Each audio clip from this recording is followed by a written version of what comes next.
edizioa duen ekimena hain zuzen. Gaur jorratuko dugun gaiak beti beharko luke gure arreta izan, baina zalantzarik gabe egun bizitzen ari garen egoerak inoiz baino gehiago eskatzen du gerraren negozioa aritzea, hausnartzea eta beti ere bakearen aldeko herritartasuna eraikitzeko asmoz. Como decía, buenas tardes, bienvenidas y bienvenidos. Os damos la bienvenida a esta mesa redonda organizada por el Servicio de Cooperación al Desarrollo del Ayuntamiento de Vitoria-Gasteiz. Esta iniciativa está enmarcada dentro de la 6ª edición de En el Foco y pretende ser un espacio para la reflexión y el debate en torno a una cuestión que, si bien siempre debiera contar con nuestra atención, es especialmente necesaria en el actual contexto que a nivel global estamos viviendo. Sin embargo, tal y como hemos podido ver en el documental La guerra empieza aquí, la cuestión armamentística, la militarización de las sociedades y el negocio de la guerra no es algo ajeno a nosotras, no es algo que se frague en una Bruselas que nos quede lejana. Todas nosotras somos parte y debemos ser actores de la solución, como sociedad civil activa y empoderada. Y precisamente hoy tenemos un ejemplo aquí con nosotras de esta sociedad civil activa. Vamos a presentar a Luis Arvide, miembro de ATAC, Asociación por la Tributación de las Transacciones Financieras y la Acción Ciudadana, también de la necesaria plataforma ciudadana Ongi Etorri Refuxiatuak, colaborador del Centro de las y activista en su comisión de La guerra empieza aquí. Arratsaldeon, Luis. Arratsaldeon. Contamos también con Álvaro Anta, miembro de Gasteizkoak, grupo antimilitarista creado con el objetivo de analizar, denunciar o proponer alternativas desde nuestra casa, desde Euskal Herria, cuestiones como el complejo militar industrial, el control social y policial y la militarización de nuestras sociedades. Arratsaldeon. Y por último tenemos a Ana Ribacoda, activista y militante feminista, compañera antimilitarista dentro del feminismo, algo que se aclaraba también en el documental, en defensa de los derechos de las personas migrantes y en busca de refugio. Forma parte de Emakumeok Gerraren Aurka, Mujeres contra la Guerra, donde analizan la implicación directa que desde Euskal Herria tenemos en las guerras. Bueno, como en el mismo documental hemos podido observar, hay muchas cuestiones que serían transversales y que podríamos analizar esta tarde. Yo les iré lanzando diferentes preguntas o diferentes reflexiones. Por supuesto, al final de la charla tendremos un espacio para que el público participe y vais contestando según sintáis esa inquietud y, por supuesto, cada uno también desde su ámbito. Cuando hablamos del negocio de la guerra, hablamos de un entramado muy complicado de desengranar, que seguramente es desconocido para la mayoría. Y, sin embargo, en estos momentos da la sensación de que se nos están trasladando y lanzando mensajes demasiado simplistas y que traen consigo la legitimación de esta industria. No sé si, para empezar, igual queréis hacer alguna reflexión precisamente sobre esto, ¿no? En el momento actual, cómo se está legitimando, mediante los mensajes que estamos recibiendo, la industria de las armas.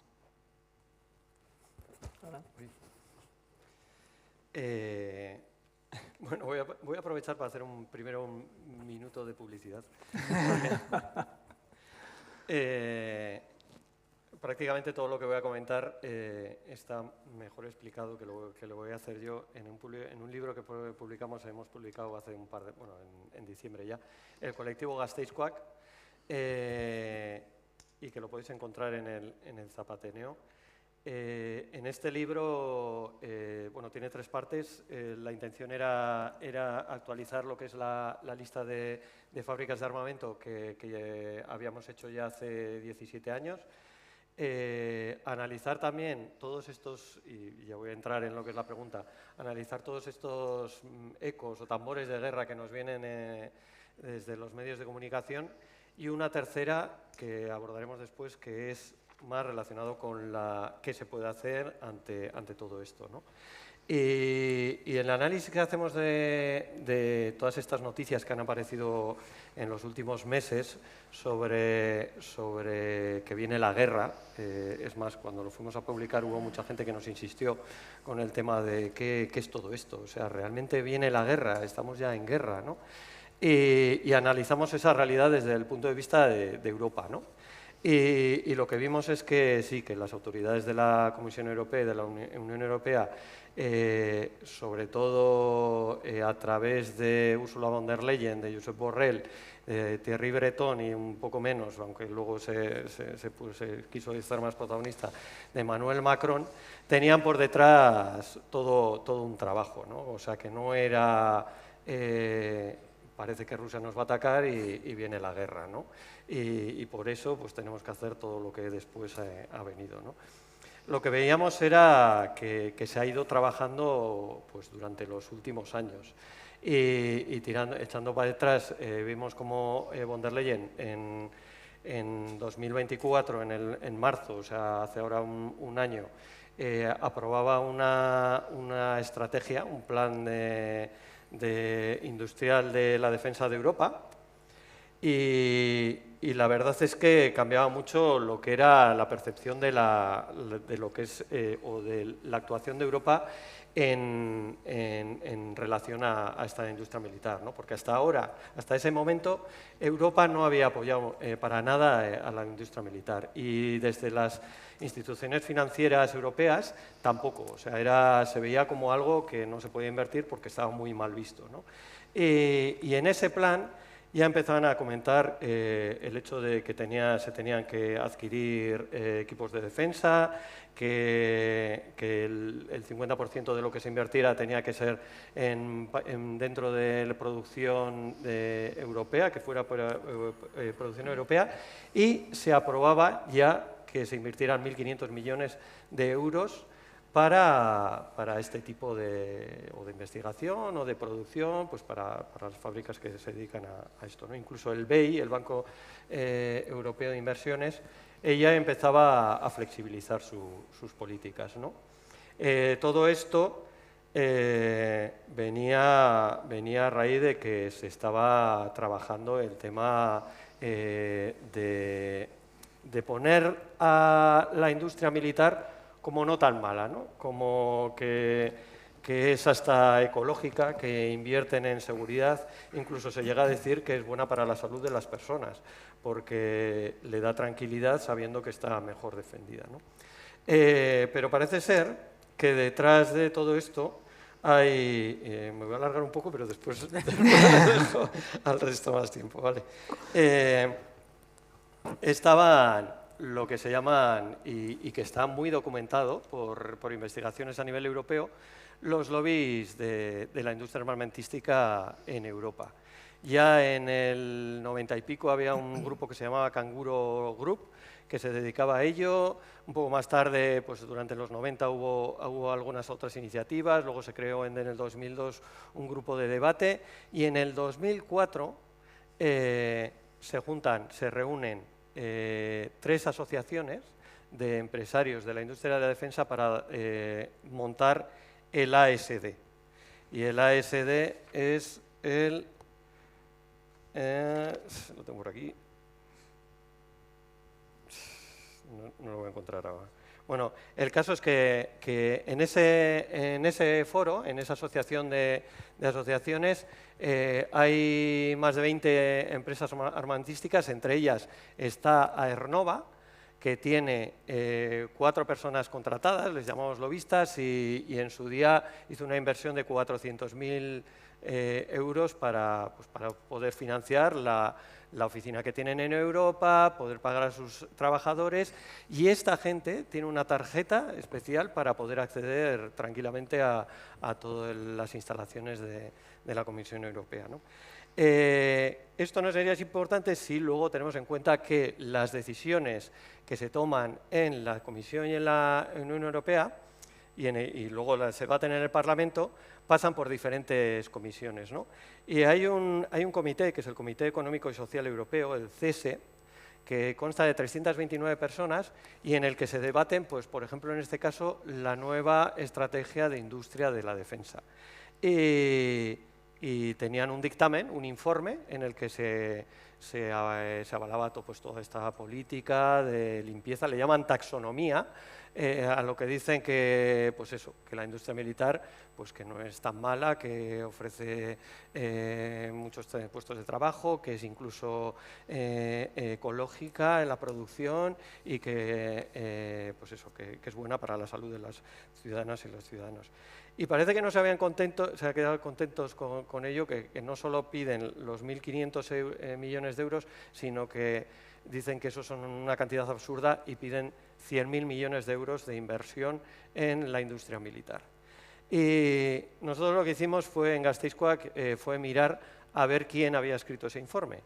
Y aparecían 4 personas, 2 que eran Mauricio Menzi y Jean Pié, y otros 2 que habían estado como asesores, que eran un tal Alberto Dal Ferro y otro Vasilis Theodosopoulos. Y casualidad, 2 de ellos, bueno, casualidad no, 2 de ellos, uno era el secretario general de la ASD y otro era el director de Defensa y Seguridad de la ASD. Esto es, los lobbies de defensa de la industria militar europea están totalmente implicados en las políticas que después se toman en relación a la industria de defensa. Y todo lo que ahora se ha aprobado, que incluso se ha multiplicado, porque aquí decían 100.000 millones y se han llegado a alcanzarlos, el von der Leyen presentó los 150.000 millones de inversión en unos años, pues vienen a nuestro juicio de ahí. O sea, es un estudio que viene mucho más pormenorizado en el libro, pero que echando para atrás es lo que se ve. Detrás de las decisiones de la Comisión Europea están este tipo de lobbies, ¿no? Y ahí decíamos esos mensajes simplistas, ¿no?, de que vienen los rusos y empieza la guerra, ¿no?, y que detrás está esto. Me recordaba, Álvaro, en los últimos años también como hemos vuelto a escuchar que la energía nuclear es buena, ¿no?, también con el pasado que tenemos de activismo contra la energía nuclear en Euskal Herria. No sé si Ana o Luis queréis hacer alguna reflexión. Sí, a mí me gustaría aterrizar un poco en el espacio más cercano. La introducción de Álvaro es muy pertinente. Pero, claro, bueno, primero, lo del libro que presenta Álvaro de Gasteizkoak, no os lo perdáis, que es un trabajo de investigación magnífico. Eso vaya por delante. Y luego, bajando eso a nuestro paisito, desde aquí, desde el País Vasco, estáis viendo y vemos cómo ya se habla abiertamente desde la Lehendakaritza, desde el consejero Miquel Torres, desde muchísimas entidades oficiales, que se habla de la oportunidad de negocio que hay en el mundo de las armas, ¿no? Se ve como una oportunidad de negocio, los lobbies han hecho un gran trabajo, efectivamente han abierto un poco el discurso a los políticos y ya, sin ningún rubor, cosas que antes se tapaban y se ocultaban, por lo menos había un poco de vergüenza para no hablar de la oportunidad del negocio de la muerte, pues ahora con todo Escaro se impulsa y se anima. Se impulsa y se anima de forma, además, bueno, yo diría que el gobierno vasco y sus consejeros, cuando hablan de promocionar, de apoyar a la industria armamentista vasca, están prevaricando. Están prevaricando porque, como hemos visto en el documental antes, hay una ley vigente, que es la Carta de Solidaridad con los Países Empobrecidos, en la cual es ley, y la ley del Parlamento Vasco dice que ninguna institución pública vasca puede apoyar ni financiar a empresas armamentistas. Entonces, bueno, por un lado se está impulsando, pero por otro se obvia que eso es realmente ilegal en el País Vasco. Entonces lo dejaría ahí de momento.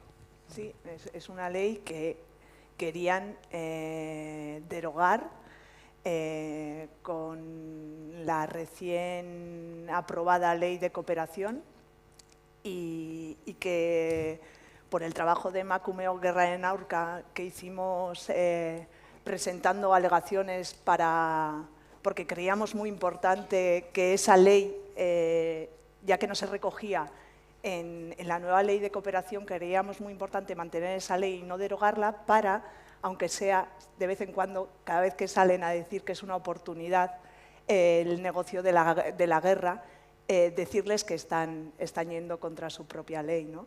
Y es muy importante porque Álvaro hablaba de 2004, de unos informes que vienen desde mucho más atrás, de unos trabajos de lobbies armamentísticos que vienen mucho más atrás, y es que la militarización se lleva a cabo un trabajo de transformación a lo largo del tiempo sin llamar demasiado la atención, ¿no? Lo que estamos escuchando ahora, todo este discurso que ahora se han quitado de las caretas, lo han venido trabajando durante años, ¿no? Y se ha ido colando, sobre todo en tiempos sucede sobre todo en tiempos de paz y sobre todo dentro de nuestras mentes, ¿no? En una sociedad que votó, como la vasca, que votó junto a la canaria y a la catalana un no rotundo a la OTAN, cómo ahora se ha instalado esta idea de la guerra como mal menor. Eso a nosotras nos preocupa enormemente, ¿no? Y tenemos que decir que las guerras no existen desde siempre. Es importante ese contraargumentario para toda esta idea que nos están todas estas ideas que nos están calando todos los días, ¿no? De esa seguridad armada. O sea, nosotras no necesitamos esa seguridad armada, ¿no? Comentaba Luis el tema de que habrá salido el vicelehendakari Miquel Torres a decir que es una oportunidad, pero es que en 2016 el propio lehendakari Urkullu decía que en Euskadi no se fabricaban armas, ¿no? Entonces, ese cambio de escenario, ¿por qué ha sido, no? Y es muy importante decirles que este militarismo lo que nos venden es una seguridad armada que para nosotras, como feministas antimilitaristas, no creemos en ella, ¿no? Nosotras creemos que la seguridad, esa seguridad que nos da una tranquilidad, viene desde otro sitio, ¿no? Porque en el binomio capital-vida, la seguridad armada siempre se pone del lado del capital, eso lo tenemos claro. Nunca se pone del lado de la vida, nunca se pone del lado del entorno, ¿no? Y entonces no compramos esos discursos en los que hay ejércitos para la paz, los fondos para la paz de la Unión Europea se destinan a comprar armas para Ucrania, militarizan las fronteras. Nosotras, frente a este discurso del militarismo que está calando en nuestras sociedades y en nuestras mentes desde hace muchísimos años, lo que proponemos es una seguridad basada en lo humano, en el cuidado entre personas, en las políticas de equidad, en bienestar y vida digna, que cese el expolio de los países empobrecidos que está detrás de la mayoría de los conflictos armados y todo esto con respeto a los límites del planeta. De hecho, me recuerda, Ana, el kit de emergencia del que hablaban, ¿no? Hace poco. Yo decía, esto, claro, evidentemente tiene un fin que es el de irnos metiendo miedo, ¿no? Generando esa sensación de miedo para legitimar luego todo el gasto público que pueda haber. Habéis mencionado un poquito el papel del Gobierno vasco en toda esta cuestión, no solamente en los mensajes que se lanzan, sino en la implicación directa que puede haber también económicamente a través de subvenciones a empresas. Claro, esto choca mucho, dista mucho de esa transparencia de la que también presumen nuestras administraciones, ¿no? A la hora de vender en qué se invierte el dinero público. Y sí que es verdad que la desventaja que tenemos aquí es que, como siempre, la industria en general ha tenido mucho peso. Parece que todas las subvenciones, todas las ayudas que puedan ir a la industria van a ser bienvenidas por la clase trabajadora, cuando se nos está ocultando que mucha de esa industria está relacionada directamente con esta cuestión. ¿Dónde se pueden obtener esos datos? ¿Cómo podemos hacerle al Gobierno vasco que nos explique bien cuáles son las situaciones más llamativas que conocéis de subvenciones y demás? No sé, un poquito para hablar del papel directo de las administraciones, de las instituciones vascas. Yo creo que Gasteizkoak tenéis buena información sobre esto, ¿verdad? Creo que sí. Evidentemente no se lo preguntamos a los políticos, vamos, se bucea por ahí. De todas formas, sí que hay cosas publicadas, pero siempre solemos decir lo mismo. Nosotros hacíamos hace años un informe anual del gasto militar o de Euskal Herria o de la comunidad, dependiendo de los datos que tuviéramos. Nos dimos cuenta de que los datos que publicábamos eran mentira totalmente, porque siempre se quedaban cortos. Y muchas veces lo que hacíamos era lavarles la cara, vamos. Con el tema de la ley que se ha comentado antes, esa ley se aprobó, que tiene gracia el día, el 28 de febrero de 2007. El día 9 de enero salió en el BOP, y el día 10 le dieron una subvención a SAPA, que con otra empresa podrías dudarlo, pero SAPA es una de las dos únicas empresas de la CAF que se dedica al 100% a la producción militar. O sea, incumplieron la ley el día siguiente a publicarla en el BOP y lo han hecho 1000 veces. Y hemos sacado los datos. Con SAPA en concreto, un año sacamos que habían recibido, no sé si era 2 o 3 millones de euros de o de ayudas o de préstamos bueno, recibían ese dinero y luego nos dimos cuenta, tuvimos más información, que no habían sido 2, sino unos 20 y tantos. O sea, muchas veces dar datos es lavarles la cara incluso, ¿no? Pero aún así, algo tienes que sacar y tienes que compararlo, ¿no? Vamos, entonces es complicado, pero se obtienen datos y se ve que las políticas institucionales son no solo a nivel de promoción económica, sino a nivel de promoción, de acompañamiento para las exportaciones, ayudas para la exportación. O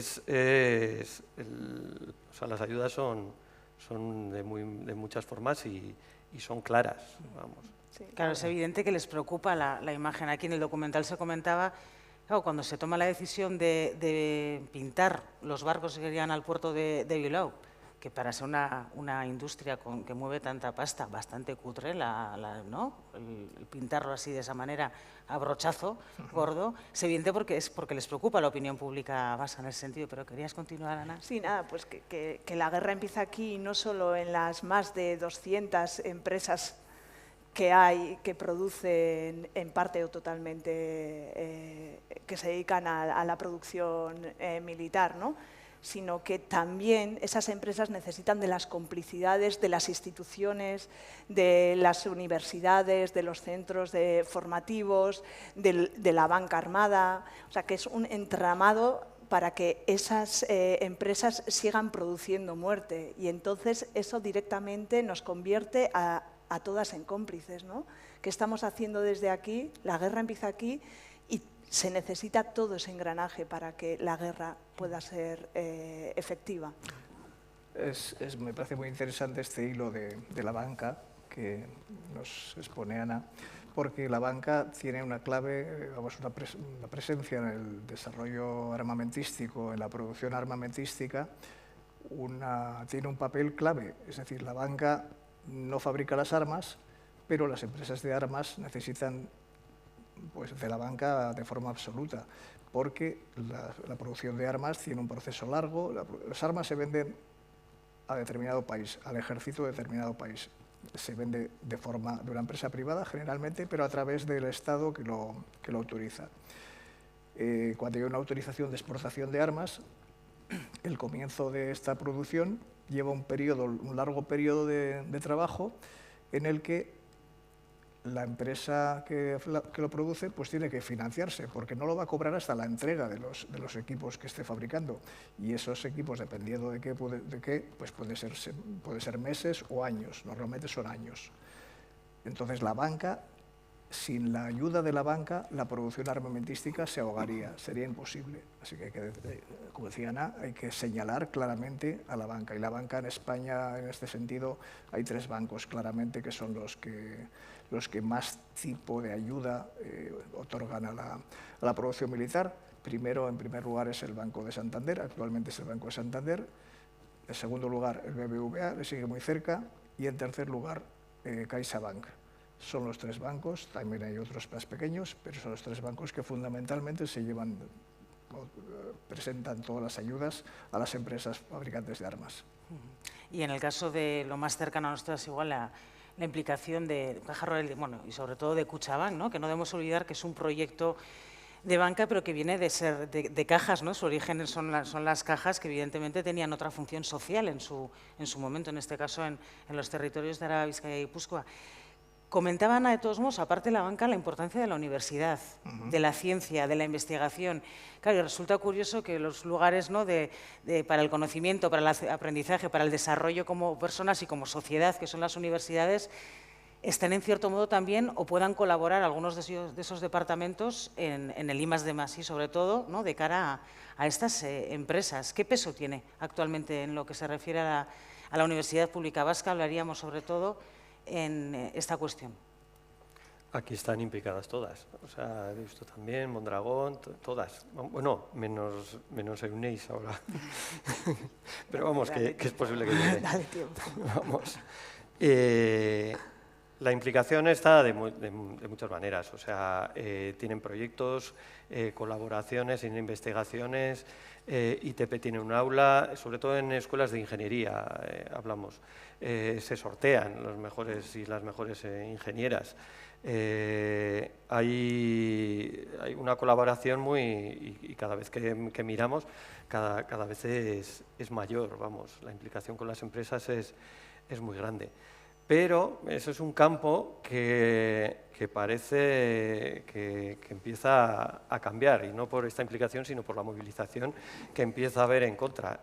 Parece que con el nuevo rectorado puede que cambien las cosas y, sobre todo, desde el profesorado hace un par de semanas, creo que se presentó que 130 profesores y profesoras estaban totalmente en contra de la producción militar y el impulso que se le está dando económicamente desde las instituciones, ¿no? Se ha abierto una brecha, ya veremos a ver qué supone. Están muy integradas las empresas de armamento y en la formación profesional también, no solo a nivel universitario. Y a ver qué se puede hacer en ese ámbito. Claro, porque las universidades muchas veces han sido precisamente el lugar en donde han nacido también muchos movimientos antimilitaristas contra la guerra. Incluso estamos viendo a estudiantes en universidades de Estados Unidos pronunciándose contra el genocidio en Gaza, cuando muchos de los estudiantes son de otros países y se exponen a ser expulsados, ¿no? Sobre todo por el gobierno actual. Por lo tanto, bueno, pues lo que dice Álvaro puede ser un poco de esperanza, ¿no? Que se esté produciendo esa movilización. Sí, es más, aparte en los cursos de verano de la UPV hace años hubo un coronel del ejército español dando una charla. O sea, es que se cuela en todos los lados. O sea, que no solo ya en I+D+I, sino que encima van con galones también. No tienen ningún tipo de... Bueno, y luego también... hablando del reconocimiento, ¿no?, que tienen socialmente, no solo, o sea, porque que les inviten a unos cursos de verano de la universidad, creo que podría haber algún filtro, ¿no? Pero no solo ellos, sino también los mercaderes de la muerte en Euskadi, ¿no?, o en Euskal Herria.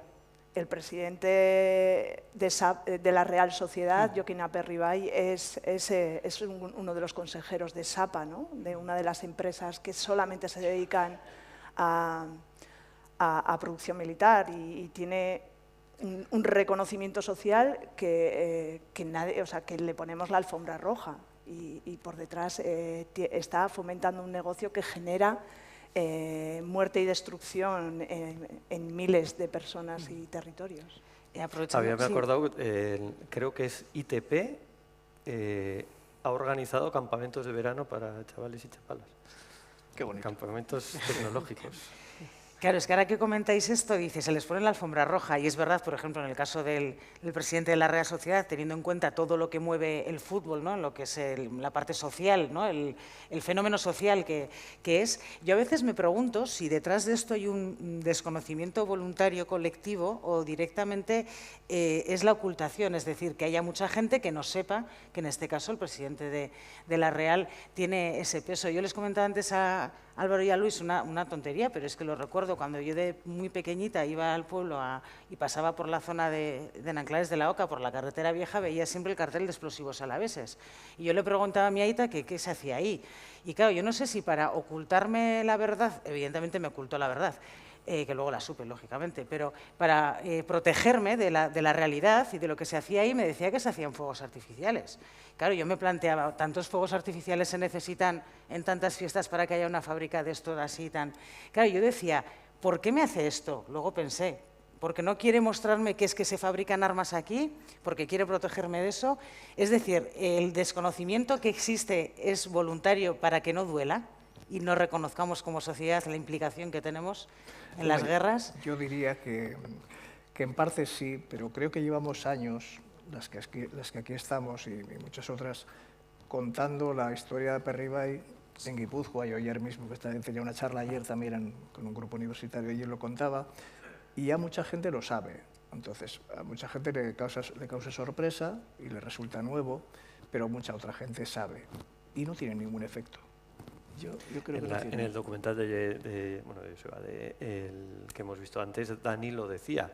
Sí. Dani es una persona que se enteró de que la empresa que trabajaba fabricaba piezas sobre todo de aeronáutica y dijo que se largaba. Y lo que más le dolía no era irse, sino que la gente intentaba justificar su trabajo. Tienes que separar lo que es el trabajo de la... ¿no? Los que trabajan en el sector de la industria militar lo saben perfectamente lo que están haciendo.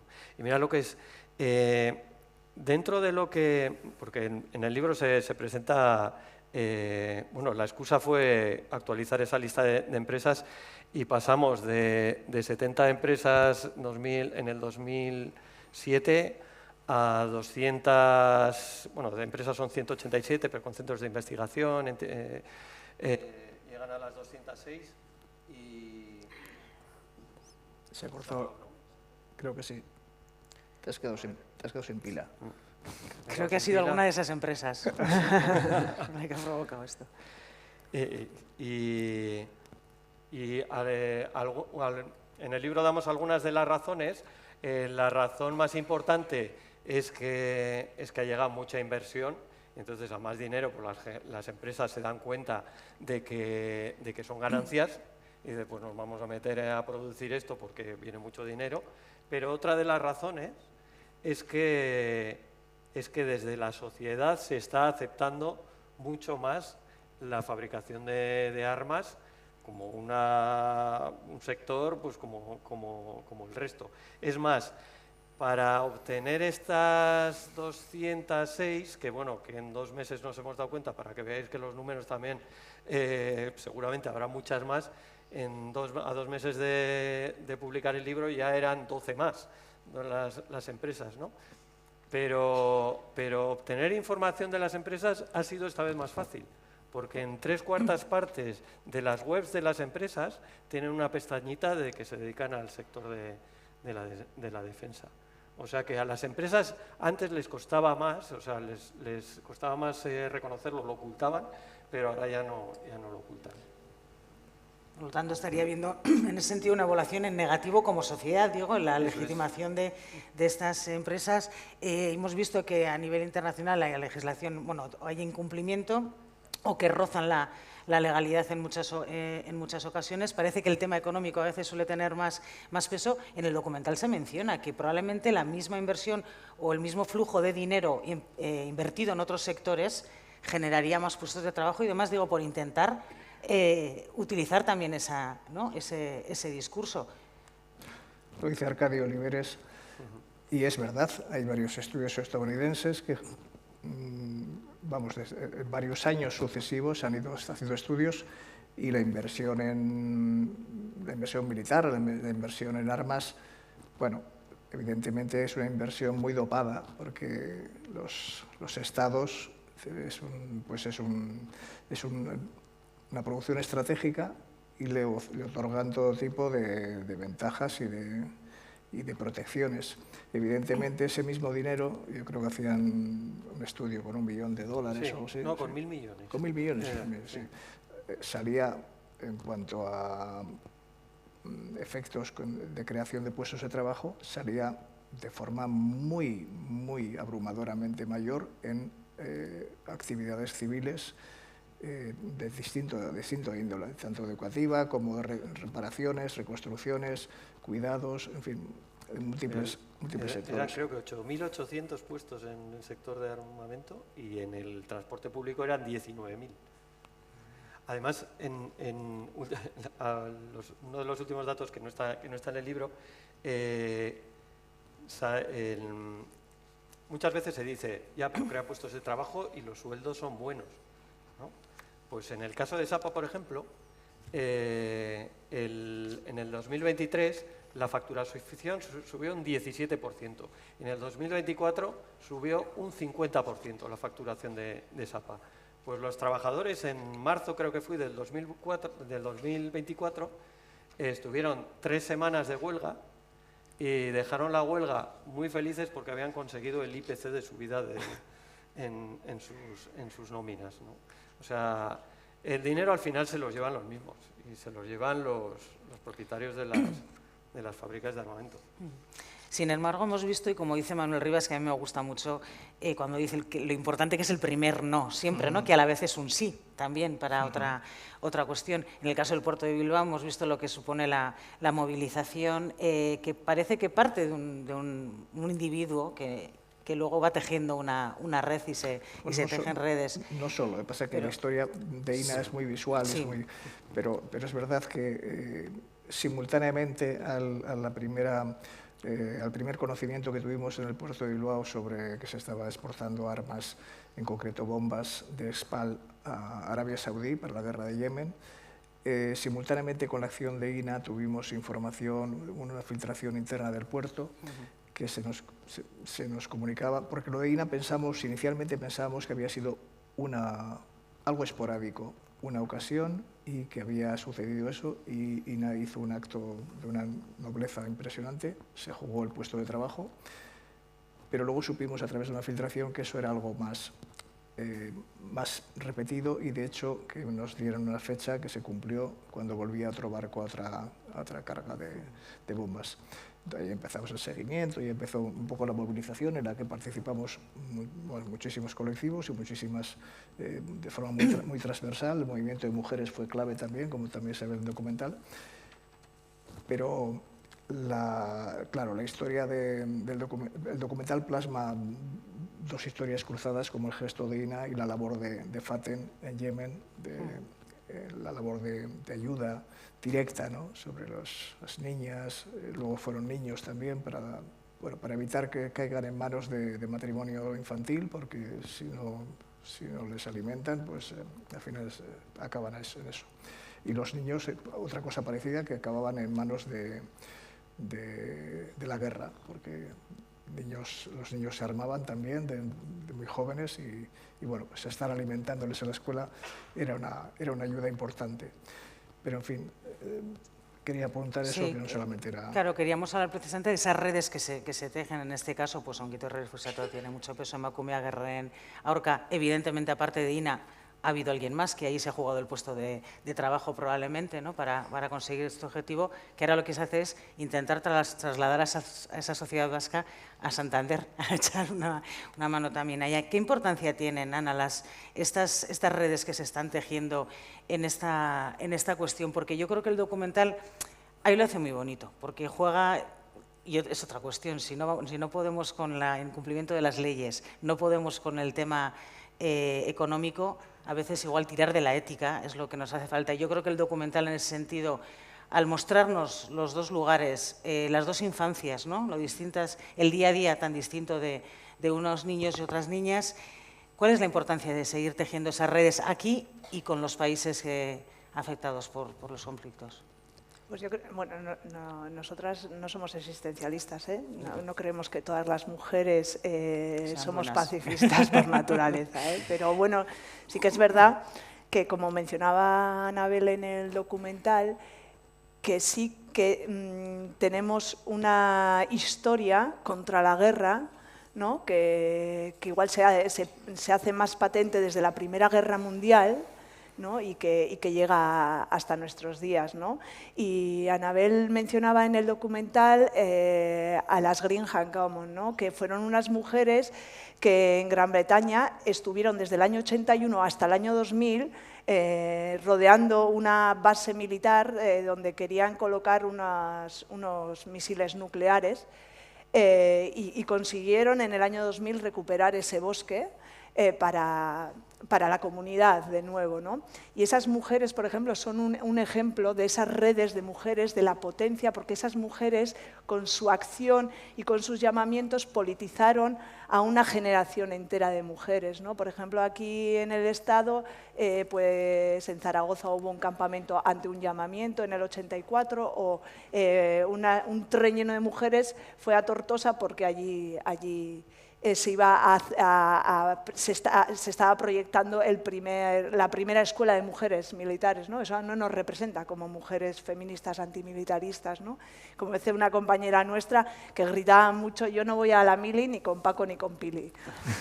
Entonces, ¿no? Ese apoyo también a la insumisión de las mujeres, ¿no? En Euskal Herria, de presentarse frente a la fábrica de Star en Eibar, ¿no? Esas redes cómo se van tejiendo y llegan a nuestros días y cómo el movimiento feminista de Euskal Herria bebe de esa tradición antimilitarista feminista y es en el acto de INA cuando se reactiva ese antimilitarismo dentro de... Ya lo llevábamos dentro, ¿no? Era como algo que nos impulsaba, pero ahí se activa y volvemos a la calle y en diciembre del 2017 nos vamos al puerto y decimos que desde aquí no, que no en nuestro nombre y que no queremos ser cómplices de la barbarie, ¿no? Y además, a partir del año 2018, recuperamos, las feministas antimilitaristas de Euskal Herria, recuperamos la celebración del 24 de mayo, el Día de las Mujeres por la Paz y el Desarme, ¿no? Ahí vamos creando redes como las de Mujeres de Negro de Belgrado, ¿no? Que en la guerra de los Balcanes crearon, como una acción violenta no directa, crearon redes para sostener y para apoyar a las personas que desertaban, ¿no? De la guerra y ellas les sacaban del país. Pero esas mismas mujeres fueron las que en 2010, hartas ya de que no se tuviese en cuenta la violencia sexual contra las mujeres como arma de guerra, crearon un tribunal para juzgar los más de 25.000 a 60.000 mujeres que fueron violadas en Bosnia y Herzegovina, ¿no? Y ahí se siguen creando redes de mujeres que ponen la vida en el centro y que nos van impulsando al resto para seguir adelante, ¿no? La Marcha Mundial de las Mujeres también es otra red muy potente que desde sus inicios en el 2000 tiene como uno de sus ejes y uno de sus ámbitos la paz y el antimilitarismo. Y ahí seguimos, ¿no? Y eso, este año, en 2025, el lema de la marcha, que ha empezado en el Sáhara en el 8 de marzo y va a acabar en Nepal en septiembre, es «Marchamos contra la guerra, contra las guerras y el capitalismo, defendemos la soberanía de los pueblos y el buen vivir», ¿no? Y ahí seguimos. Y es un ejemplo FATEM, ¿no? FATEM conoce a alguien, estas mujeres le dicen: FATEM, te vamos a sacar de allí, vamos a poner a salvo tu vida, y dicen: no, yo me quedo aquí, este es mi lugar, ¿no?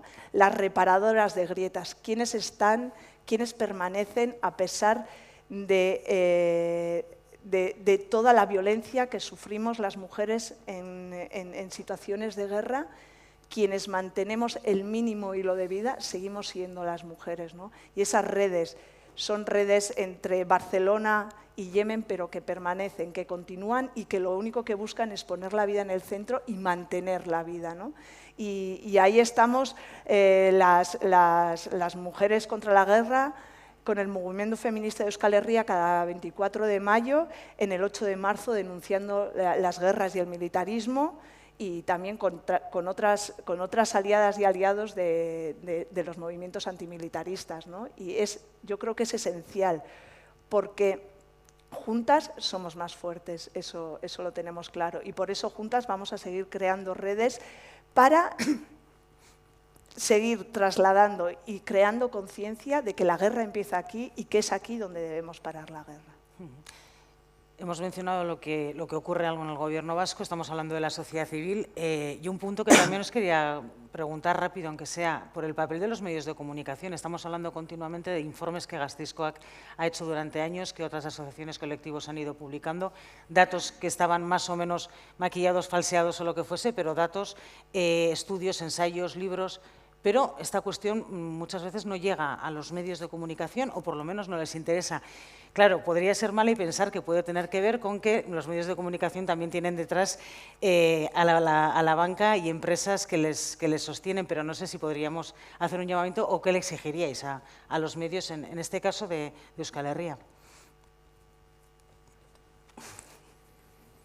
Pues yo creo que es importante, en tiempos de tambores de guerra, solamente se le da protagonismo al discurso belicista, que, claro, para que nosotras decidamos que de algo tenemos que defendernos y que nuestras hijas e hijos deben ir a la guerra, entonces tiene que haber un discurso que nos ponga predispuestas a. Y lo que ocurre con las que planteamos alternativas de cooperación y no violentas es que somos despreciadas, consideradas como ingenuas, ilusas, ignorantes o poco dignas de atención normalmente. De hecho, no sé si habéis visto, en los últimos días se ha publicado una encuesta que a nivel europeo sí que hablaba de, bueno, pues eso, ¿no?, de la percepción que tiene la gente de estar en peligro, de una guerra a nivel europeo inminente, pero en el caso del Estado español se seguía negando, la mayoría es contraria a que pudiera volver el servicio militar obligatorio, ¿eh? Eso sí que es verdad. No sé si hay mucha... Nos queda la esperanza. Nos queda la esperanza.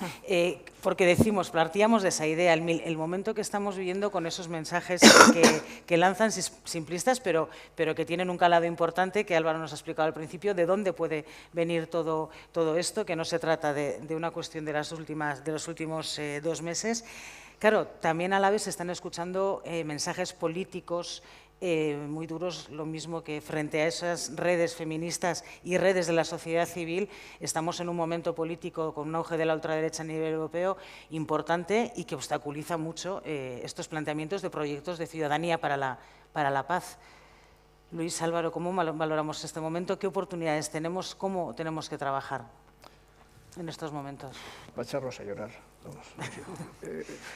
La verdad es que el panorama a mí me parece horrible. Me parece horrible la perspectiva que estamos viendo y la que vamos dejando en nuestra generación, pues me parece lamentable. Todos estos discursos, como mencionas, que vienen de la extrema derecha, pero luego se compran perfectamente por la socialdemocracia también, porque bueno, nuestro gobierno ha tenido algunos gestos, tiene algunas actuaciones. Ahora mismo trabajamos también en otras redes de coordinación para observar los barcos que circulan por el Mediterráneo, camino de Israel, y que cargan en algunos puertos españoles y cargan hacia el genocidio de Gaza.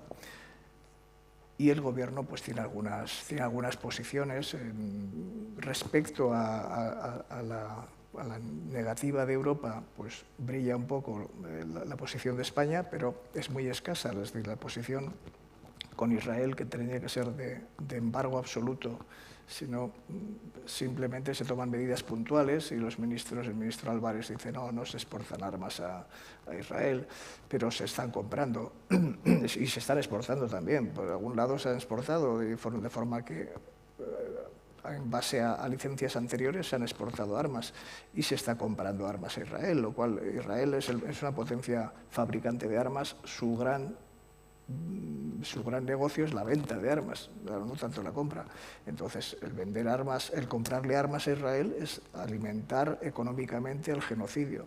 Bueno, quiero decir que el panorama general a mí me parece francamente lamentable y pues la posición ciudadana que tenemos es muchas veces, como ha comentado antes Ana, es un poco...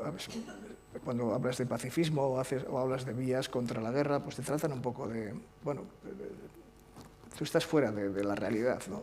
Un poco en esa línea, ¿no? Y bueno, pues en eso yo soy francamente pesimista, pero como digo, no solamente viene la información de la derecha, sino que se la compra luego todo el arco político.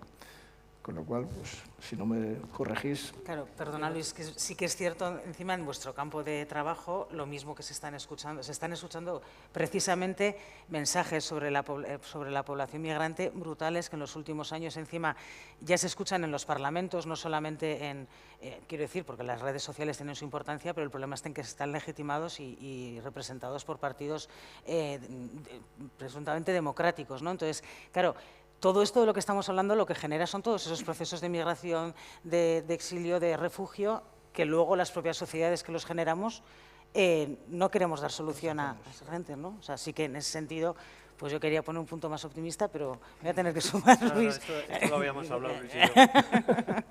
Y él hacía ese punto de vista cuando nosotros en la tercera parte del libro hacemos una propuesta, que lo voy a resumir ahora en un momento.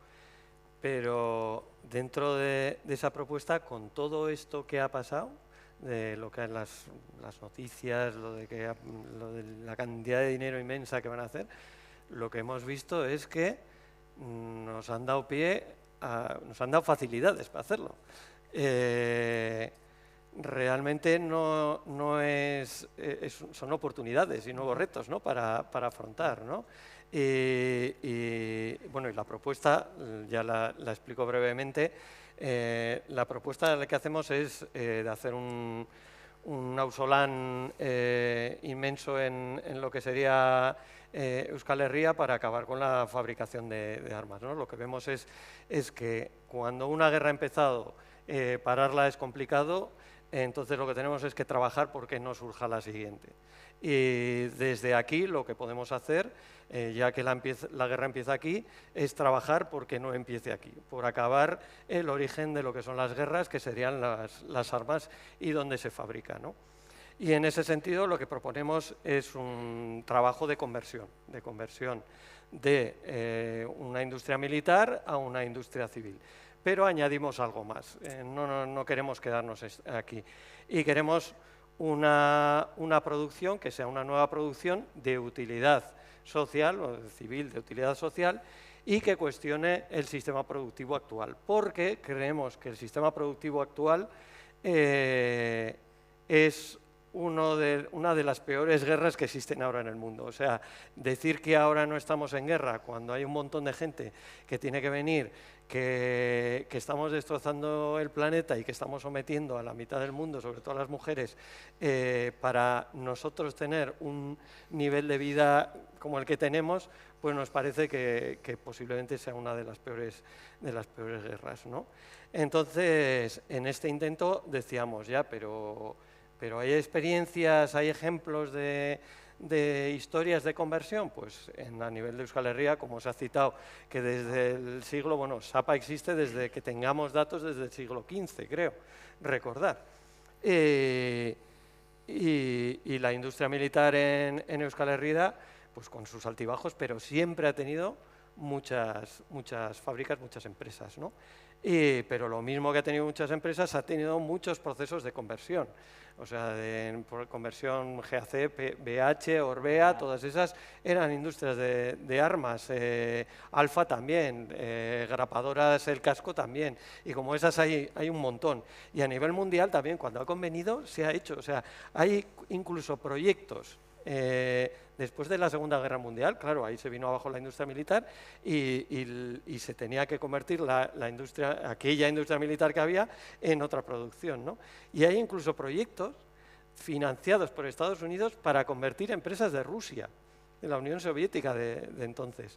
Entonces, ejemplos como esos hay muchos. Y nosotros nos basamos mucho en una empresa que estuvo en Inglaterra, que era Lucas Aerospace, que tuvo un proceso muy bonito porque de repente iban a cerrar, los trabajadores y trabajadoras dijeron, pues tenemos que producir otra cosa, y fueron ellas mismas, bueno, primero consultaron a expertos que no recibieron respuesta, y fueron ellas mismas las que dijeron, pues con toda esta maquinaria que tenemos podemos hacer esto y esto. Y todos los proyectos eran con finalidad social.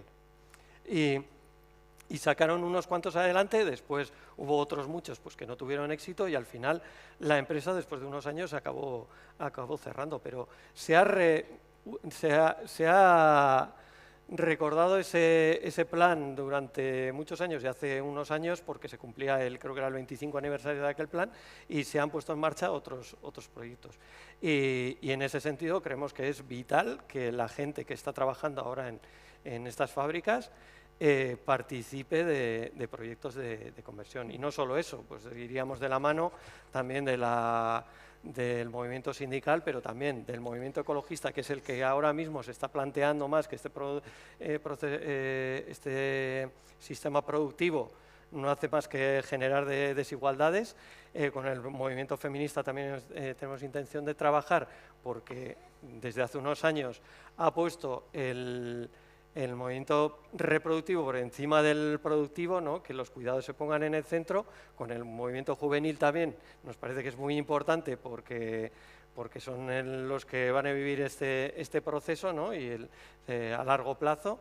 Y últimamente también con toda esta inversión que ha habido, que ya en los papeles aparece que se tienen que hacer recortes en todos estos informes de los lobbies, que se tienen que hacer recortes a nivel social, y uno de los puntos importantes, que los fondos de pensiones se tienen que recortar para invertir en defensa y seguridad, como lo llaman ellos, y queremos introducir también al movimiento de pensionistas. De hecho, con la afición que hay en el País Vasco a la bicicleta, ¿verdad?, la reconversión de algunas empresas como se dio un momento a la fabricación de bicis, comentabas la cuestión medioambiental, que no le hemos dado mucha importancia, pero la tiene, es vital, y precisamente hablando del movimiento feminista, si en los últimos años ha habido en algunos países, sobre todo de América Latina, que ha puesto bueno, todo el cuerpo, y que muchas mujeres activistas feministas han sido asesinadas por la defensa de la tierra, precisamente yo creo que hay esa cuestión que mencionaban en el documental y que ha mencionado también Ana, de que aquí el movimiento feminista es antimilitarista per se, ¿no? Yo creo que va a coger más importancia que nunca, y también con esa cuestión medioambiental, que creo que es otra cuestión que suele hacer mucha pupa cuando se subraya, se indica o se evidencia que empresas están dañando al medio ambiente, ¿no? También es una cuestión importante. Sí, una de las que más daña al medio ambiente y que no se tiene en cuenta para los cálculos de los indicadores de contaminación es la empresa de defensa. Está fuera del protocolo de Kioto y es una de las que más contamina. Por lo tanto, hablamos ahí de otros datos falsos o no totalmente, ¿no?, transparentes en este caso. A mí me gustaría, nos vamos acercando al final, no sé si alguna persona quiere hacer alguna pregunta, alguna reflexión.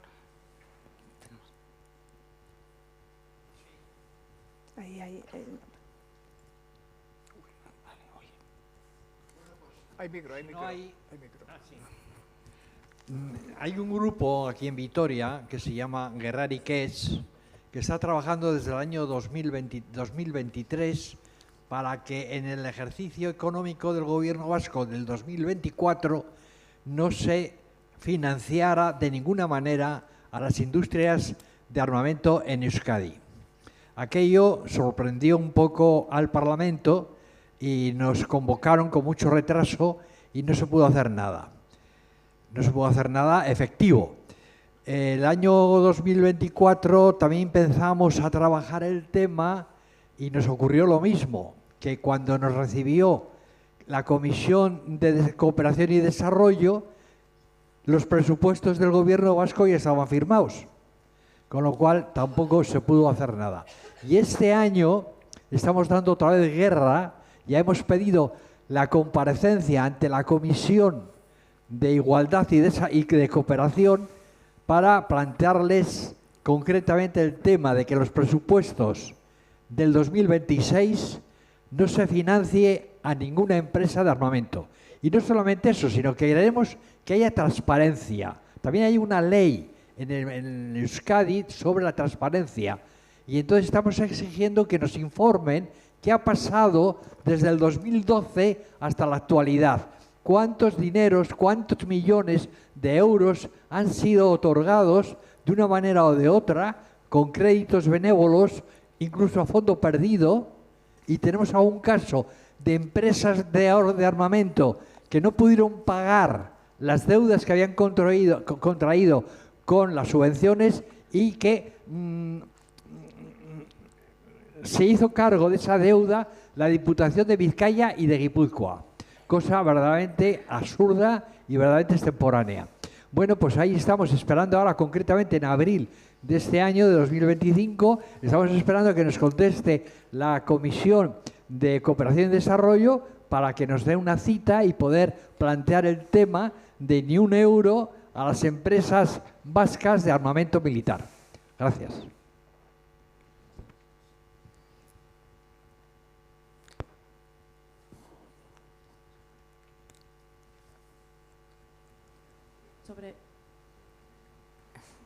Sobre eso mismo. Yo creo que las decisiones políticas no se toman hasta que no hay una opinión pública mayoritaria en un sentido. Y, por ejemplo, ahora mismo es el Departamento de Industrias que está sacando subvenciones y ayudas a empresas de zonas desfavorecidas, 20.000 líneas, que si no se les obliga, yo creo que hay dos polos, uno desde la opinión pública que cambie y otro los agentes sociales tipo partidos políticos, sindicatos, etcétera. Y esas ayudas tendrían que llevar la coletilla de lo que habéis señalado, de lo que dice el compromiso del Gobierno vasco. Tendría que llevar esa coletilla como lleva otras. Yo creo que, bueno, yo soy una ciudadana normal, pero yo creo que ahora es el momento clave para que se haga una super campaña para cambiar esa opinión pública del 86% español, no de la mili, porque eso, sino de que 86% español, 68, no sé qué cifra era, está a favor de que sí que crezca el presupuesto de defensa en este momento. Es gravísimo.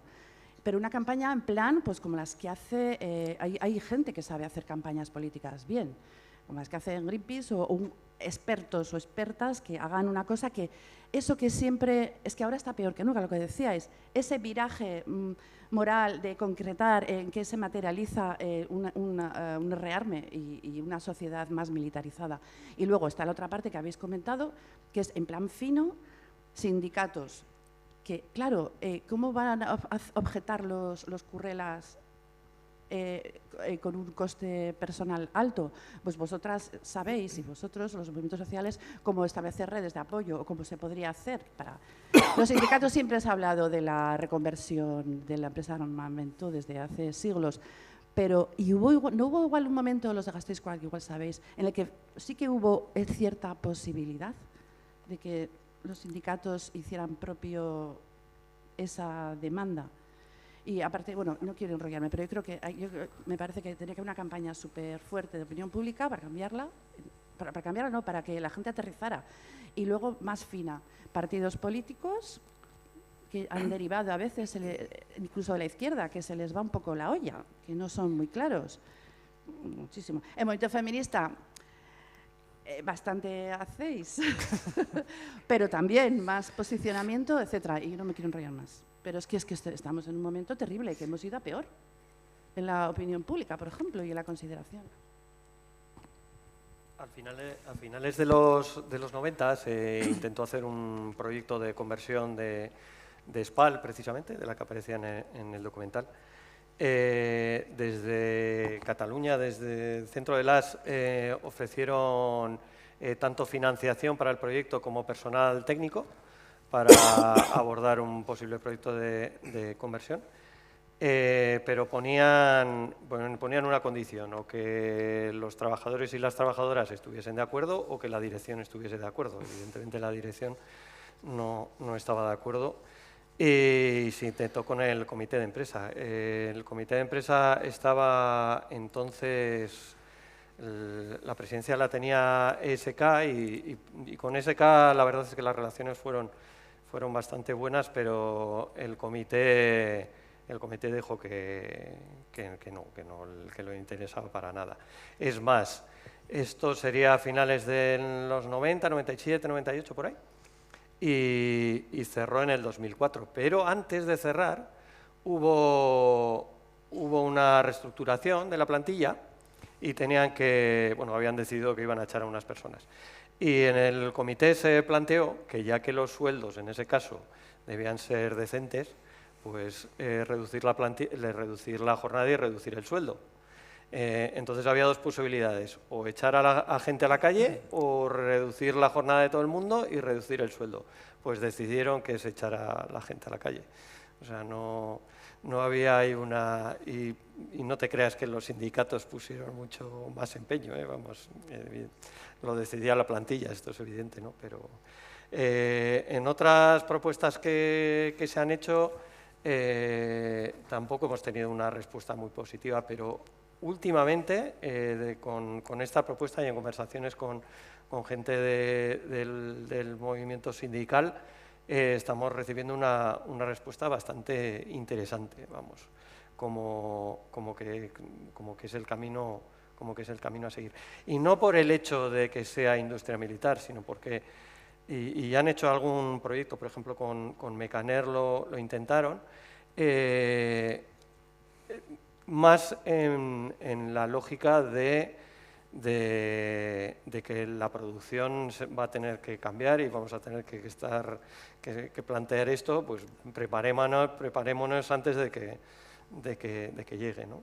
O sea, pues, en el caso de Mecaner era el sector automovilístico y ya vemos cómo va a ser el futuro, yo creo, del sector automovilístico, ¿no? Porque no sé si... Muy bien, pero sí, hay que organizarlas y hay que conseguir que la gente se implique. No sé si aquí...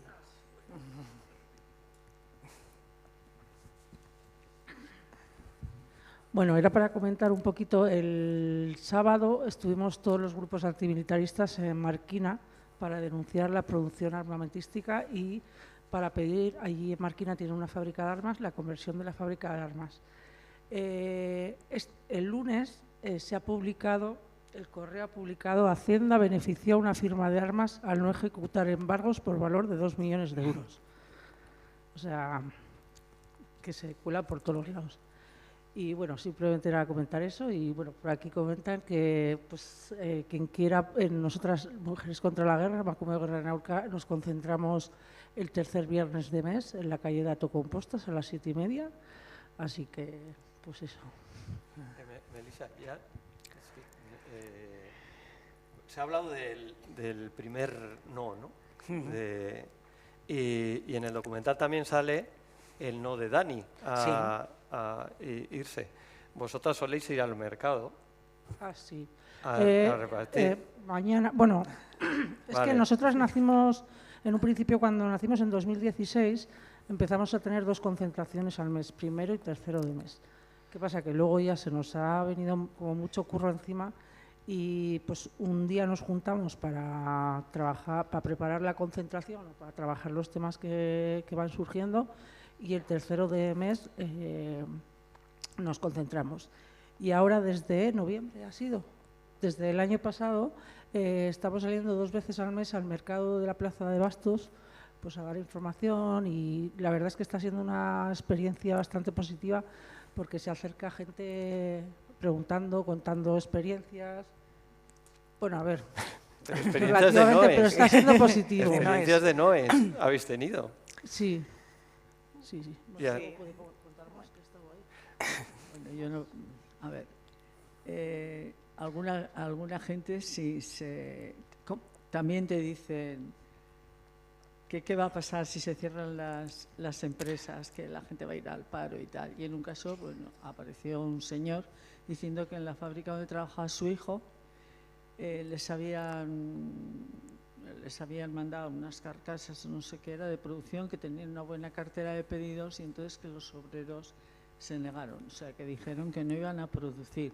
Eso es lo que nos contó el señor, que nosotros no tenemos contrastada la información, y a los 15 días otra vez volvió a decirnos, pues eso, que se mantenían un poco en esa postura. Y lo que nosotras pretendemos con eso es algo muy sencillo, que en el imaginario colectivo existan que estamos en un país muy pequeño donde hay 200 y pico empresas implicadas en la industria de armamento, simplemente. Es decir, como la gente sabe que ahí está el Celedón, que la gente sepa que en este país se hace esto. O te dicen, bueno, pues yo tuve no discutes con la gente, nosotros le decimos, no, venimos a informar. Luego, pues tú decides que tú estás de acuerdo con que haya esto, pues vale, y luego pues tú decides, pero que sepas en qué país vives y qué es lo que estamos haciendo. Y que las bombas explotan en otro lado, pero que se fabrican aquí. Y simplemente que sepamos, sin más. O sea, no pretendemos, de momento, es una experiencia un poco que queremos hacer un pequeño trabajo de campo, a ver la gente cómo funciona, ¿no? O qué nos dice. De todas maneras, ya que tengo el micrófono, que no pensaba cogerlo, pero La gente que estuvisteis ayer escuchando la charla de Núñez, que presentó un panorama desolador, porque era desolador, pero muy bien presentado. A mí personalmente me gustó muchísimo y además introdujo muchos argumentos que te hacían ver las cosas de diferente manera y tal, pero habló también de la sociedad civil y me gustó mucho porque hubo voces que, claro, pues la desesperanza, la impotencia, entonces la desinformación, y este nos dijo que o sea, si queremos informarnos, nos podemos informar. Si no queremos informarnos, no pasa nada, pero no queremos informarnos. Entonces, la importancia de la sociedad civil, decía, pues es lo mismo, es organizarse y ir dando pequeños pasos. Frente a esa desolación por el panorama que presentaba, por toda su larga experiencia, o sea, sabía de lo que estaba hablando, pues es un poco ir, qué sé yo, creando pequeños espacios para ir avanzando y evolucionando como seres humanos, o yo no sé cómo decirlo, ¿no? Pero es que el camino como sociedad civil no nos queda otra y es muy lento porque realmente la mayoría social a mí sí me parece que está mirando para otro lado. Entonces no es fácil por el tema y por el individualismo y todo eso, pero bueno, también hay otro tipo de experiencias pues que nos dicen que hay que plantar cara a esto. O sea, que no podemos permitir que nos traten encima como imbéciles, con un kit, o sea, sin más. Bueno, y por lo que decía también Luis, pues eso, el escenario tan desolador que tenemos, ¿no? Nosotras, desde Emakumeo Gerraren Aurka, siempre decimos que los movimientos sociales tenemos que crear conciencia, o sea, conciencia y esperanza, ¿no? O sea, y bueno, pues esa tiene que ser nuestra labor. Claro, también desde el feminismo sabemos bien, ¿verdad, Ana?, que cuando comenzó lo que aquí se ha llamado a nivel europeo, más en Occidente, la cuarta ola del feminismo, que la ola misógina que nos iba a venir, y de hecho se está demostrando, pero también cada vez tenemos más aliados de nuestro lado que se han dado cuenta de que esa pérdida de privilegios de la que hablábamos no supone más que el hecho de que nosotras los conquistemos o reconquistemos, ¿no?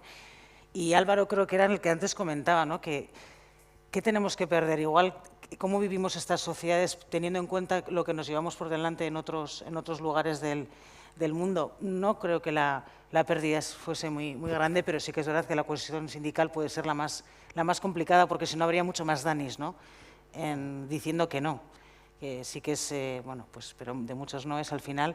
Yo creo que esta sociedad tiene experiencia en haber cambiado precisamente la opinión pública, ¿no? Y con el propio servicio militar obligatorio lo demostramos, que yo creo que Euskal Herria en este caso pues fue un ejemplo en ello, pero no todo el mundo apostó por la insumisión, hubo gente que apostaba por otras vías. Seguramente no todas vamos a poner el cuerpo del mismo modo, ¿no? Pero sí que creo que es importante lo que decía la compañera, que si la opinión pública no se cambia, al margen de quien esté gobernando, no voy a entrar en eso, es difícil conseguir que unos presupuestos, por ejemplo, puedan cambiar. No sé si lo veis así, ahora me he ido yo al pesimismo, ¿no? Absoluto. Es decir, ¿qué posibilidades hay a nivel político, por ejemplo, en el Parlamento, porque ya lo habéis intentado, diversas asociaciones y también probablemente colectivos y algún partido político, pero es muy complicado, incluso incumpliendo sus propias leyes, ¿no?, como hemos visto. Yo creo que ahora, en este momento, creo que las posibilidades son escasísimas, porque el discurso va por el otro lado. Va justamente el discurso porque necesitamos armarnos, porque tenemos una amenaza. Es falsa, no hay ninguna amenaza, pero se nos crea eso con el kit de supervivencia, con todos estos mensajes. Se está tratando de que se cree el clima necesario para el miedo, y el miedo justifica el rearme, ¿no? Entonces, siento ser pesimista de nuevo, pero bueno, me parece que es el momento, y el discurso actual va por esa línea, ¿no? No precisamente por la esperanza del desarme. y la ilusión de la paz, la búsqueda de pacifismo. A mí me parece, por ejemplo, me parece llamativo, y perdonadme que cambie un poco, que haga un pequeño giro porque me acuerdo ahora, ¿por qué tantos trabajos de inteligencia artificial se están destinando a la fabricación de armas, al desarrollo de armas autónomas, armas letales, armas que funcionen de forma autónoma y van a asesinar personas sin control humano? Y no conozco, creo que no hay ningún desarrollo tecnológico de inteligencia artificial para fomentar situaciones de paz, para cuestiones, para resolver conflictos, para abrir un poco la vía por el lado del desarme. No, por ahí no, por ahí no. Y claro, eso no es inocente, eso es porque está orientado hacia determinados proyectos y determinadas líneas de trabajo, ¿no? Sí, un encargo para Gasteizko podría ser, porque sí que es cierto que hay una inversión para trabajar la inteligencia artificial en el campo de la medicina, pero habría que ver cuál es la inversión en un y otro sector.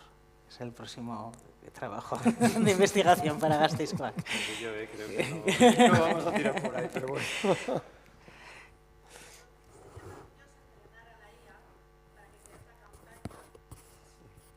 Que le diera la vuelta a este discurso, ¿no? Sin duda, Pero sin duda. Tenemos la IA, pero también tenemos... Sí, tenemos las sobremesas en nuestras casas en las que todas podemos hacer conciencia política y en las que todas podemos, ¿no? Es como un poco... las mujeres de Greenham Common tardaron 20 años en recuperar el bosque para la comunidad. A nosotras nos va a costar menos. Vale.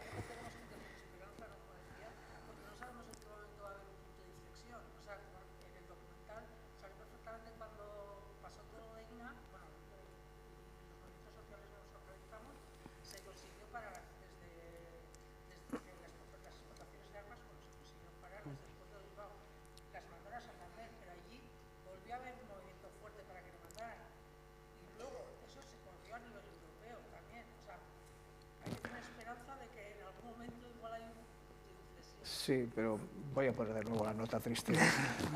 Ningún sindicato movió un pelo para que en cada puerto hubiera un rechazo al envío de armas.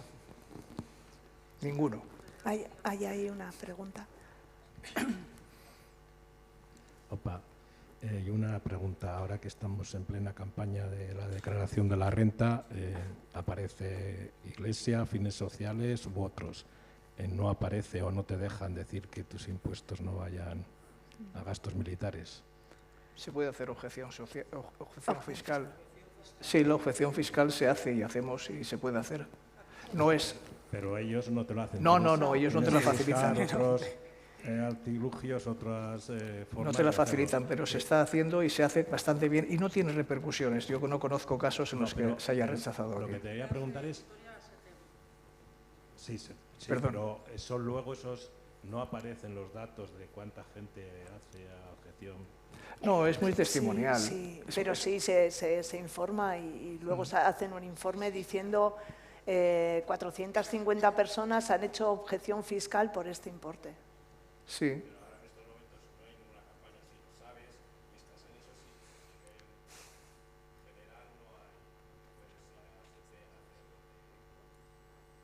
Pues sí, aquí campañas. en Gasteiz se puede hacer en STM, Sí. en Vizcaya, El MOC, en el objeción de conciencia, lo hace. Sí. En Guipúzcoa. Ah, sí, o sea, que no, el facilitar no te lo facilitan, lo tienes que buscar, sí. No, claro, hay que falsear un poco el documento y donde van las aportaciones a sindicatos, a otras cosas, pues modificas eso y envías la carta justificativa de que tú donas eso a una...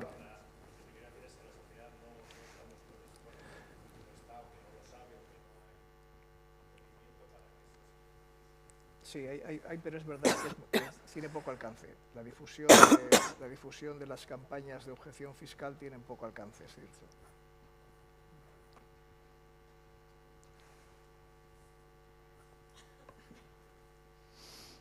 Sí, es una pregunta que tengo porque yo tengo el corazón dividido. ¿Os suena el memorándum de Budapest de 1994? algo que tenemos que ayer con Jesús decía, disolución de la Unión Soviética, Ucrania se convierte en el tercer estado con mayor arsenal nuclear del mundo. ¿Ok? Garantes del acuerdo son Rusia, Estados Unidos e Inglaterra, que garantizan la seguridad e inviolabilidad de las fronteras existentes. ¿Okay? Esa es una. Entonces, ¿cómo le respondes? ¿Cuál sería el escenario actual si Ucrania hubiese tenido armas nucleares? Dos, que me hace temblar. ¿Cómo es posible que dos países con larga tradición de neutralidad, como son Finlandia y Suecia, hayan entrado no en la Unión Europea, que tiene una cláusula de apoyo mutuo de seguridad, sino en la OTAN? Entonces, chocamos con eso, ya por no meterme, que yo soy ibarrés, localidad armera, estudié en la escuela armería, donde me hice IFP, tuve una novia de Plasencia de las Armas. Completo. Pero lo que quiero decir, necesitamos realismo para darle la vuelta, y realismo es lo que hizo ayer Jesús, realismo de Morgenthau. Entonces, necesitamos también ser, verdaderamente, si no queremos que nos tachen de idealistas, que es lo que los realistas dicen, ¿no? Entonces, intentar, yo recuperaría en el ejemplo que has dicho tú, el ejemplo de las madres soviéticas que al ver que sus hijos morían en Afganistán, se rebelan, y después tenemos todo lo que hay. Con Glasnost, nos quiere decir, hay que aprender de la historia, ¿no? Y meter eso, porque nos vamos a enfrentar a ese tipo de situaciones. Entonces, decir, yo tengo amigos en esto, hemos estado comentando, decir en Polonia que es falso lo de rusos, o sea, no es que vienen los rusos, es que no queremos que vuelvan los rusos. Entonces, tenemos que tener, yo creo, si queremos afrontar todo este tipo de situación, una visión compleja. Y tenemos que tener en cuenta todo este tipo de cosas, porque es muy difícil, si no. Es muy difícil, y en el caso de horrible, si quieres, de Suecia y Finlandia, es que la mayoría de la población está, por no decirte ya Polonia, en todo el mundo, hombres y mujeres están aprendiendo a disparar armas. Entonces, quiero decir, es complejo, y ahí nos metemos en un factor que es muy importante. No es solo que crean, sino que los conflictos, en Ruanda no había empresas de armas, y hubo un genocidio. Entonces, siempre va a haber, si hay conflicto, siempre va a haber vendedores de armas. Entonces, es más complejo, es multicausal, ¿no? Entonces, sería bueno empezar eso. Otro ejemplo que has puesto, o sea, sería interesante, desde el punto de vista de las mujeres, reivindicar que desde la Segunda Guerra Mundial el cuerpo de las mujeres, y en la historia se está estudiando con las violaciones, etcétera, ¿no? Entonces, volver a recordar cuáles son las consecuencias para la sociedad civil, que en todos estos conflictos se ha convertido en el objetivo principal. Y pensar en reconstrucciones de otro tipo y cuáles son las consecuencias intergeneracionales que hay. Entonces, yo creo que esa combinación nos daría, pero no tengo ninguna clave. Yo, oyéndoles, digo, tengo dividido el corazón y mi cerebro. Bueno, yo lo he apuntado antes, pero las guerras no existen desde siempre. Si hemos aprendido a hacer la guerra que nace de la mano del patriarcado, es decir, del dominio de los hombres sobre las mujeres y sobre las formas despreciables de los hombres, y de unos pueblos sobre otro, si lo hemos aprendido, tenemos que desaprenderlo, tenemos que desmilitarizarnos, tenemos que trabajar otras formas de afrontar los conflictos, porque el conflicto va a existir siempre, pero las guerras no han existido desde siempre, y ahí yo creo que está la esperanza. La humanidad ha vivido más tiempo sin tener la guerra como herramienta para practicar ese dominio que con la guerra como herramienta para destruir al otro, a la otra, a desaprender.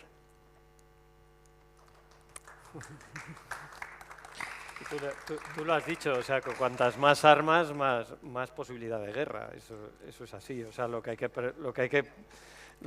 que trabajar es aquí que es donde se fabrican, habría que trabajar para que no se fabriquen, ¿no? Entiendo que dice, ¿se fabricarán en otros sitios? Pues bueno, si en otros sitios, mira, esta gente echaron al barco árabe del puerto de Bilbao y se fue a Santander, pero lo echaron también de Santander y se fue a Gijón. Sí, en Gijón. A Motril, es verdad, sí. Esas luchas son las que al final podemos hacer. Evidentemente no podemos ir. Y luego otra, el trabajo de luchar contra esa información. O sea, a mí me dicen que viene la guerra y miramos un poco y decimos, ya sabemos de dónde vienen esos mensajes. Es que los mensajes los generan los propios productores de armas. Claro. Y dices, tú, Sí, y lo hacemos. ¿Realmente tú crees que Rusia ahora tal y como está, va a invadir Polonia? Yo no lo sabía.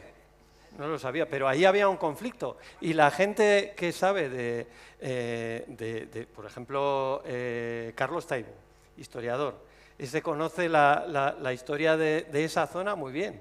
Decía, ahí había un conflicto desde el 2004, no es que nace en el 2022. Posiblemente, él da ese dato.